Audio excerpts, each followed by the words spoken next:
Programme en France. Alors, vous êtes dans un programme justement. Est-ce qu'en France, il est possible que nous fassions ça? Je rappelle qu'avec la Guyane, par exemple, à Kourou, il y a la possibilité aussi que nous envoyions des Français dans un projet comme celui-là?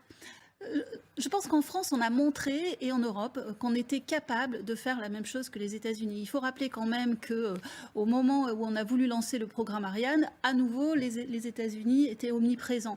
Et parce qu'il y a eu cette volonté de souveraineté, on a du coup développé cette fameuse Ariane 5, qui a été quand même du coup la meilleure pendant 25 ans, donc sur le marché des satellites. Donc quand on veut, on peut, en France et en Europe. Aujourd'hui, ce qui se passe, c'est que bon, cette histoire de tourisme spatial, moi je trouve est positive parce que ça donne un dynamisme, ça donne de l'enthousiasme. Et donc oui, on voit apparaître effectivement des nouveaux entrepreneurs et qu'on accompagne à travers le programme Blast et à travers d'autres.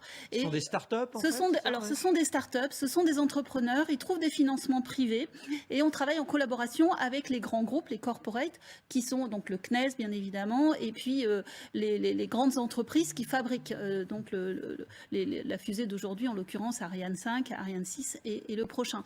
Donc oui, on a de nouvelles envies et c'est aussi ça qui est intéressant, au-delà de la cosmétique, on va dire, et du marketing de tout cela, c'est que ça donne finalement une nouvelle ambition à la France dans le projet spatial et c'est ce que nous a rappelé donc Emmanuel Macron hier. Ça donne De- envie.